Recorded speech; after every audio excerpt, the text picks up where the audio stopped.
Ini pelajaran luar biasa teman-teman, karena saya pribadi mengakui masih ada pekerjaan yang semacam itu. Anggaplah ketika kita ada masalah dalam keluarga, rumah tangga dan sebagainya, terkadang kita suka membicarakannya terhadap orang lain, teman dan sebagainya. Memang tidak salah untuk sementara waktu gitu kan, merasa plong diri kita karena sudah bercerita tentang keluh kesah kita. Ternyata pernyataan Buya Sakur seperti itu, bahwasanya itu adalah sebenarnya komplain kepada Allah, sedangkan itu yang tidak diperbolehkan. Naudzubillah, subhanallah. Assalamualaikum warahmatullahi wabarakatuh. Sampurasun. Kali ini kembali lagi saya di channel Al-Quran dan Hadis. Kali ini saya akan menyaksikan atau mereaction kajian dari Kiai Haji Buya Sakur, kajian kitab Ru'aitullah yang berjudul Allah Maha Tahu, serahkanlah segala urusanmu. Mari kita dengarkan, mudah-mudahan dengan jalan pelantara kita mendengarkan kajian ini, semoga bertambah keimanan kita dan banyak hidayah dan perubahan menjadi lebih baik kepada diri kita, khususnya umumnya untuk semuanya. Mari kita saksikan. Assalamualaikum warahmatullahi wabarakatuh. Waalaikumsalam. Bismillah, tawakkaltu 'ala Allah, la haula wala quwwata illa billah. Asyhadu an la ilaha illallah wa asyhadu anna Muhammadar Rasulullah. Allahumma shalli ala sayyidina Muhammadin wa ala alihi wa sahabatihi ajma'in, amma ba'd. Kita lanjutkan halaman 72. Poin yang ke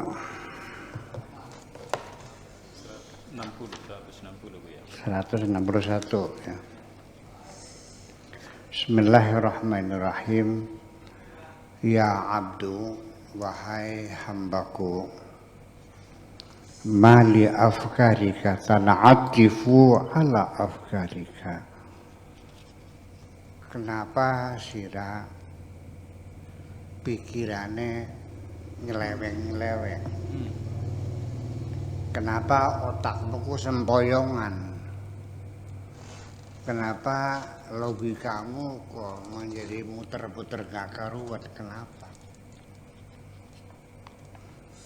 Dan kita setiap hari otak kita ini muter-muter, apalagi menjelang tidur. Hampir semua orang, jujur nggak? Mumpung-mumpung mikirin apa, ngitungin ayamnya orang. Iya, mikirin dia ternaknya Pak Afkar. Kenapa? Wa ma li humumika tabitu. Kenapa engkau membawa kecemasanmu sampai di malam hari? Iya, mau tidur nangis lagi, ngapain? Ya Allah. Mikirin utang, mikirin suami nggak pulang-pulang, ngapain? Itu. Wa tusbihu fi humumika, sampai pagi kamu dalam keadaan cemas, dalam keadaan gelisah. Kenapa? Sampai pagi. Anta waliyi, engkau adalah kekasihku. Engkau adalah waliku, engkau adalah kekasihku. Engkau adalah kesayanganku. Wa ana aula bika, aku yang lebih utama. Ya Allah.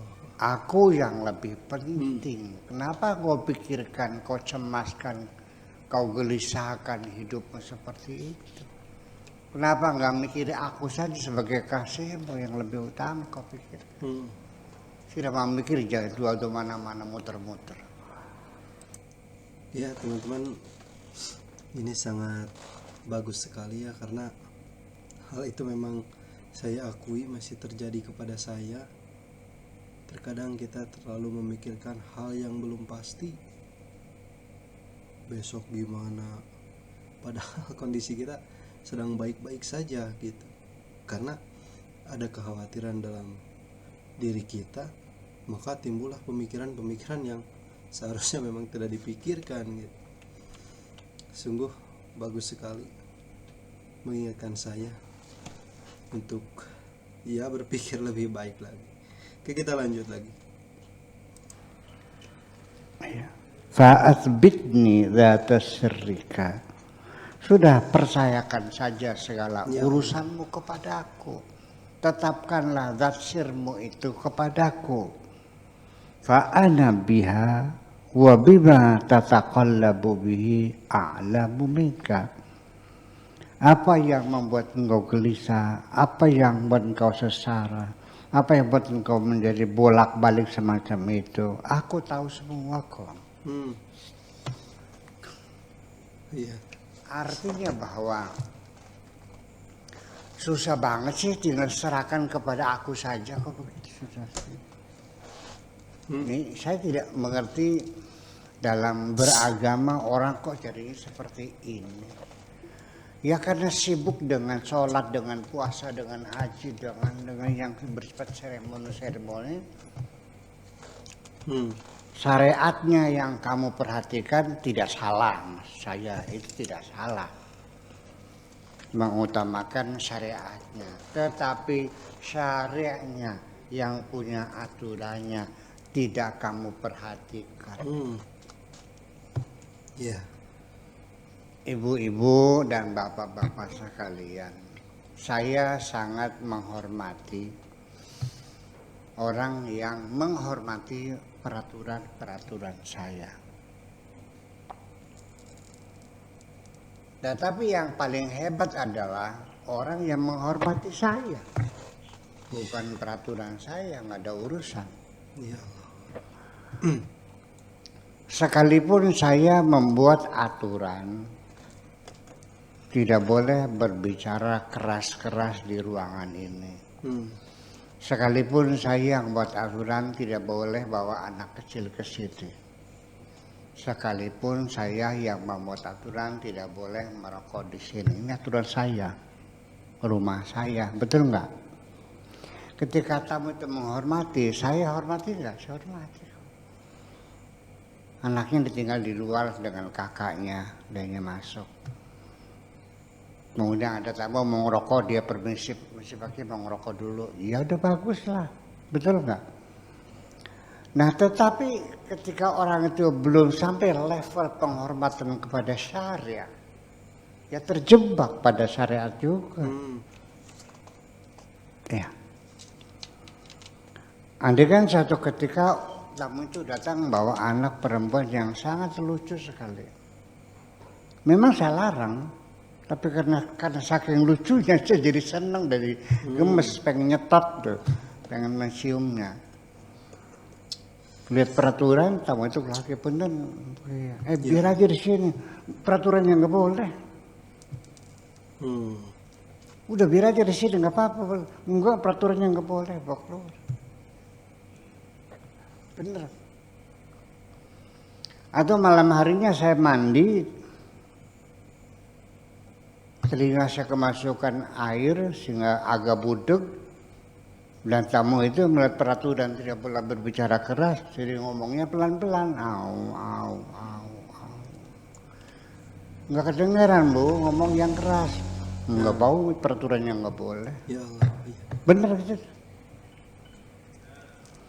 Jadi yang kehormati syari apa syariat? Yang utama syari'nya. Tetapi juga syariat harus juga. Paham nggak? Jangan mengalu mau syakur tuh tidak mementingkan sholat. Salam maning baik ini. Jadi ini kadang-kadang juga orang-orang yang ngebully itu tuh, bully tuh, artinya yang dipotong-potong gitu, akhirnya disebarin. Syakur sholat tidak penting. Segimana lagi? Iya, jadi dalam hal ini terkesan seperti mengesampingkan urusan salat, zakat, puasa dan sebagainya, ritual semacam itu. Padahal justru lebih memperhatikan esensinya juga gitu. Jadi menurut saya, pandangan saya ya, dalam sholatnya harus berdampak juga kepada kehidupan kita sehari-hari. Dari puasa kita harus berdampak juga kepada kehidupan sehari-hari. Maknanya luas gitu. Jadi hati-hati juga untuk, maksud hati-hati penerimaan kitanya gitu. Takutnya salah menerima atas penjelasan dari Kiai Haji Buya ya. Oke, kita lanjut lagi supaya lebih lengkap kita mendengarkannya. Terus tujuannya apa sih? Nggak tahu saya, kenal juga enggak. Ya udah nggak usah dijawab, biarin aja. Tinggal ibu-ibu udah pas udah lihat percaya enggak kalau saya mengatakan sholat tidak penting, percaya enggak? Enggak. Ya udah selesai. Iya. Berarti dia nggak ada yang percaya, nggak ada yang percaya kan? Iya kan begitu. Yang percaya paling ya orang yang tidak tahu, kan begitu. Mungkin saya dikiranya tukang beca, kan begitu barangkali. Atau pemulung sampah, barangkali kan gitu. Iya, nggak tahu bahwa Buya Sakur tuh punya pesantren. Ya. Iya, benar. Ya, menitipkan agama Islam sama anak cucu kita supaya Islam tetap abadi di sini. Ya kan begitu. Jangan nggak mungkin. Nggak mungkin tiap hari saya ngobrol-ngobrol ke anak suruh sholat, masa mengatakan sholat tidak penting. Iya kan? Gitu. Iya, benar. Nah, itu. Jadi artinya bahwa sebabnya kita tidak paham-paham itu karena kita terjebak pada seremoni-seremoni ya, yang berupa syariat saat itu. Syariatnya kita tidak memperhatikan. Jadi kalau sholat agama, kalau haji agama, zakat agama, puasa agama. Tapi bagaimana kita ingin mendapatkan kedamaian di hati, dikiranya bukan agama. Iya. Bagaimana kiranya kita tidur bisa lelap, turunnya lali, tidurnya lelap, makannya lahap, itu bukan agama. Bagaimana kita menjaga persahabatan dengan teman-teman, itu bukan agama. Membangun kasih sayang dan kemesraan dengan anak istri di rumah, itu bukan agama. Agama. Itu kan jadi persoalan. Iya, jadi dikiranya itu persoalan kita sendiri gitu, sudah. Ini yang susah saya, yang makan saya, ya Allah nggak ada urusan. Tinggal menyerahkan saja, ya Allah, ufawidu amri ilallah. Kuserahkan segala urusanku kepada Allah. Gara-gara orang utang nggak bayar-bayar, kamu nggak bisa tidur. Utangnya 10 miliar, uang kamu habis semuanya. Bangkrut, tertipu. Ada nggak yang berpikir ya udahlah, barangkali itu kehendak Allah. Mungkin saya punya kesalahan dulunya waktu banyak uang saya kurang sedekah. Ya udahlah, saya ikhlaskan, ya Allah. Aku terima segala keputusanmu, kau habisi hartaku semuanya. Silahkan, yang penting ampuni aku dan minta rezeki yang lebih baik lagi. Subhanallah. Langkah banget. Nah ya ini kan ya susah kan begini. Kenapa kau tidak serahkan kepada aku? Aku lebih tahu kok. Bagaimana mengganti rezekimu yang lebih baik. Iya, saku minter kah? Kamu itu merasanya lebih pintar dari Allah kok. Kalau minta juga kamu kan minta ngatur Gusti Allah itu. Setiap hari kamu berdoa, itu bukan berdoa, ngatur Allah. Nah, iya boleh. iya. Iya. Hati-hati teman-teman. Ibu-ibu sekalian, hal yang semacam ini bukan katanya, saya mengalaminya sendiri. Nah, berdasarkan pengalaman. Mengalami sendiri. Saya kerja di luar negeri 20 tahun ya. Betul enggak? Iya 20 tahun. Dan saya bukan TKW, bukan TKI. Yang kelas babu, yang yang gajinya hanya 3 juta. Tukang masak jadi supir. Saya sebagai high skill. Tenaga ahli. Kira-kira gajinya berapa selama 20 tahun? Banyak kan duit saya? Banyak. Dihabisin sampai nol gede. Ya Allah. Sampai kompor bodol pun nggak ada. Habis semuanya, diangkut semuanya. Silakan. Anak, istri, harta diambil semuanya. Silakan. Silakan ambillah semuanya Allah. Ambillah istriku, ambillah anakku. Aku minta istri yang lebih baik. Aku minta Ya Allah. anak-anak yang lebih baik. Iya. Aku minta harta yang lebih baik. Selesai kan? Kok susah banget sih? Saya bisa tidur lelap. Ya Allah, subhanallah. Terbukti nggak? Luar biasa. Ya kenapa kamu tidak melakukannya? Kamu masih ragu-ragu soalnya. Iya, tak beli. Iya benar, iya. Iya. Subhanallah. Motor hilang. Ya Allah, aku ikhlasin itu. Minta ganti yang lebih bagus lagi. Kan enak begitu. Allah juga senang melihat sikap seperti itu. Daripada engkau menyalah-nyalakan Allah. Yang memang tidak menyalah-nyalakan Allah secara langsung. Dengan menyalah-nyalakan orang lain. Itulah sama-sama dengan menyalahkan Gusti.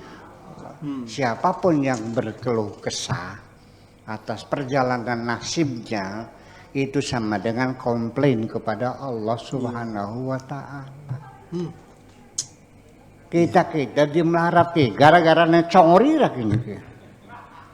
Ya. Iya. Supir digebukin karena kurang hati-hati, omongnya tabrakan hancur. Memangnya supir sengaja mau nabrakan mobil. Dia juga pengen selamat kok. Iya. Betul nggak? Subhanallah. Jadi kita mesti melihat ya bahwa dari persepsi kita antuk binabil qadari, yakinlah kepada takdir Allah itu khairihi wa syarrihi. Ya sudah, Allah yang mana tuh? Kok sopir yang digebukin? Nah, itulah persoalannya. Jadi artinya sekali kita ini masih sering bercerita kepada teman-teman tentang kesulitan kita, kurang makan, kurang duit, kurang tidur, kurang. Soalnya kesulitan begitu kau keluh kesahkan pada orang lain, itu sama dengan komplain kepada Allah. Katakan jangan Nabi, man batha faqad syaka. Man batha faqad syaka. Barang siapa yang menyebarkan keluh kesahnya sama dengan komplain kepada Allah. Ini pelajaran luar biasa teman-teman. Karena saya pribadi mengakui masih ada pekerjaan yang semacam itu. Anggaplah ketika kita ada masalah dalam keluarga, rumah tangga dan sebagainya. Terkadang kita suka membicarakannya terhadap orang lain, teman dan sebagainya. Memang tidak salah untuk sementara waktu gitu kan, merasa plong diri kita karena sudah bercerita tentang keluh kesah kita. Ternyata pernyataan Buya Syakur seperti itu, bahwasanya itu adalah sama dengan komplain kepada Allah, sedangkan itu yang tidak diperbolehkan. Naudzubillah, subhanallah.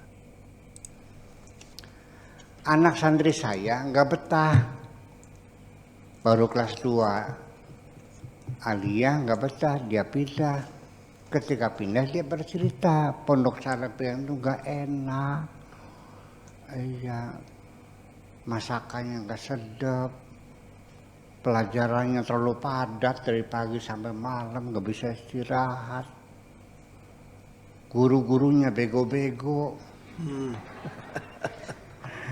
Pokoknya dia ceritakan keburukan, pengalaman pahit dia selama di pondok.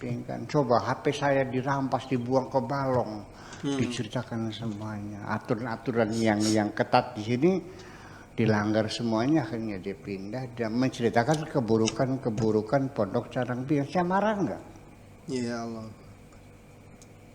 Kalau Allah marah gak digituin? Enggak. Coba pakai otak dikit dong. Hmm. Coba pakai otak dikit dong. Ya. Memang iya, secara psikologis ketika kita menyampaikan kesulitan kita kepada seorang sahabat, Nah, benar kan? kanda kebelenakan, Iya, iya. laki kita kok cupar, mas pengen lagi pas. Ya, benar kan? Apa yang saya sampaikan tadi, merasa lega karena sudah bercerita kepada teman atau saudara dan sebagainya. Ya Allah. Saran masuk kalau bro nawari kinta, wis laki mah plekesot, mengkertang kan. Diceritakan kejelekan istri, mertua juga Ya Allah. diceritakan. Ngapain kau ceritakan itu? Keluhan-keluhan yang semacam itu yang kau sampaikan kepada teman-temanmu, itu adalah pembicaraan yang sama sekali tidak menarik kok dan membosankan. Jujur aja dah, percuma. Dia sekarang sedang bersahabat, kau buka rahasiamu. Ketika terjadi permusuhan,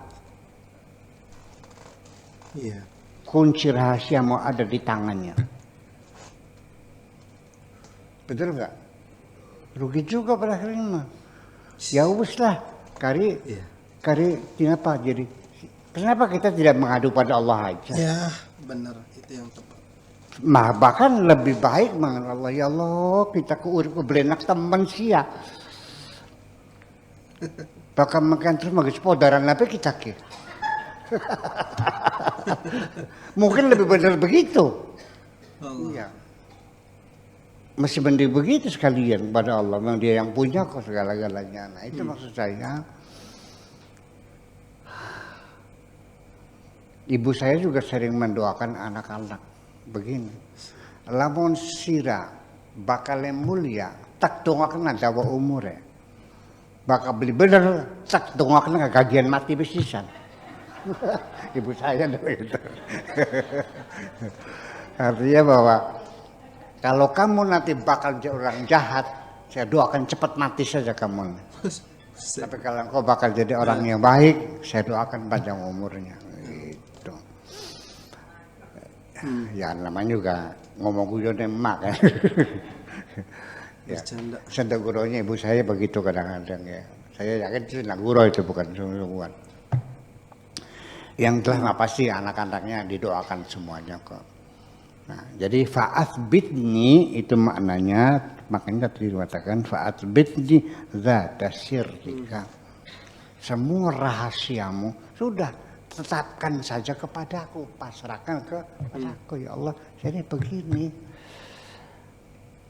Iya, ya Allah, daripada saya disakiti tiap hari, suamiku yang tidak tahu perasaan yang ini ya Allah, kalau memang panjang jodohku lanjutkan, beri aku kesabaran. Kalau tidak ada kemaslahatan untuk agamaku, untuk kehidupanku, ya Allah segera diselesaikan. Tapi aku tidak akan minta resmi, tidak akan minta cerai kepada suamiku. Silakan kau yang mengkondisikan, sehingga kita masih berpisah. Enak juga mau begitu. Dia bilang anda kenan nih wong sejen, laki kita kok, anu cupat, anu makanan, bocah blesak. Ngapain? Ya itu tidak menarik bagi kalian. Jangan dikira. Memang kitanya ngerasa plong. Iya. Karena itu beban dalam pikiran diceritakan orang lain, seperti kita menguras memori, betul nggak? Tapi dengan itu sementara. Ya, Plongnya itu sehari 2 hari.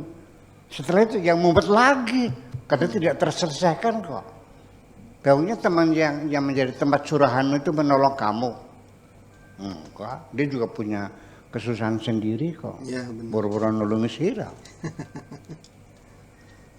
Kira-kira yuk kita serahkan saja intinya mah kepada Allah, karena Allah yang lebih tahu daripada kita. Ya, benar. Mana yang terbaik Allah yang lebih tahu. Jadi serahkan kepada yang lebih tahu.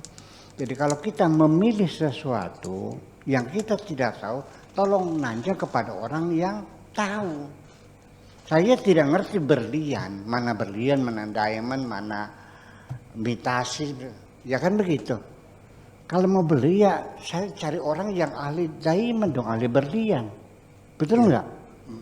Bikaji. Kini berlian dudukin ki. Belingin makin gitu. Ya dia tahu sih, dia pedagang berlian. Jangan sok tahu sendiri langsung dibayarin. Ternyata beli harga 5 miliar ternyata bohong, beling.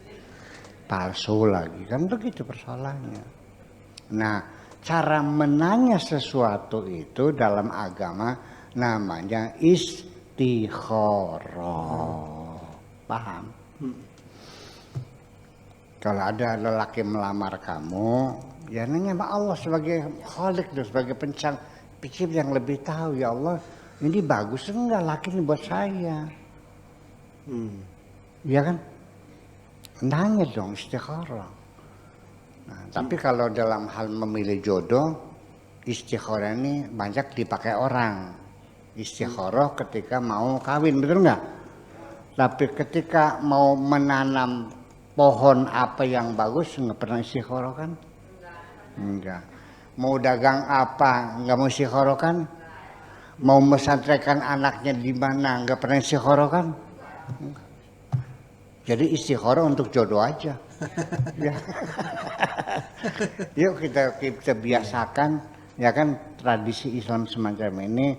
Cobalah istikharah. Mungkin pertama-tama Anda akan mengalami kesulitan. Iya, benar. Sholat istikharah 2 rakaat sudah dibaca ayatnya ini, ayatnya ini, doanya ini. Ternyata nggak ngimpi-ngimpi. Ngimpi maning digedak-gedak macan maning. Iya. Jangan putus asa, teruskan lagi. Mungkin perlu banyak istighfar dulu. Iya dong. Percayalah. Kalau sudah mempan, ya silakan datang kepada ulama solehin minta diistikharahkan. Kan begitu persoalannya. Ya gitu. Ini poin yang pertama adalah intinya seperti itu. Yang berapa tadi? 161. Oke.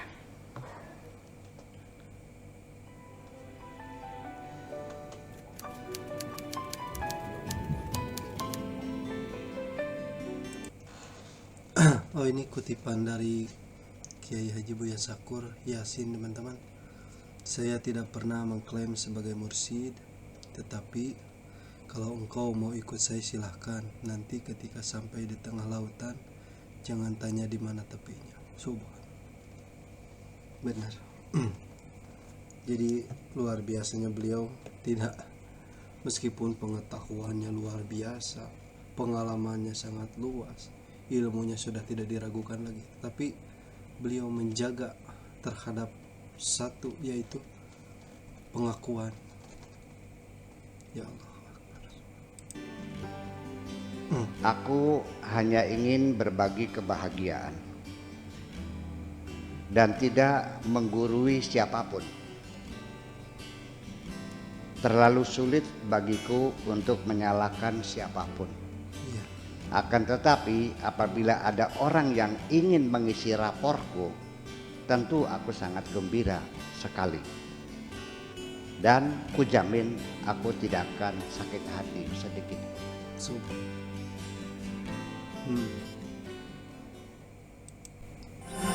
Oke, itu teman-teman, banyak sekali ya pointer-pointer yang luar biasa dari kajian ini. Ya mungkin yang saya tangkap satu tadi, serahkan semua urusan kita kepada Kholik, sang pencipta kita, karena kita tidak tahu yang terbaik untuk kita itu apa. Soalnya kita hanya makhluk biasa yang tidak tahu mana yang terbaik untuk kita. Atas dasar itu kita serahkan. Bukan berarti kita serahkan hanya sebatas penyerahan seperti itu, tapi kita minta yang terbaik untuk diri kita, untuk keluarga dan sanak saudara kita. Mudah-mudahan dengan kita mendengarkan kajian ini, semoga kita mendapat hikmah dan taufik dari Allah Subhanahu wa taala agar bisa hidup lebih baik dari hari ini, terus lebih baik dari hari kemarin, terus lebih baik lagi. Terima kasih karena telah menyaksikan video ini. Assalamualaikum warahmatullahi wabarakatuh.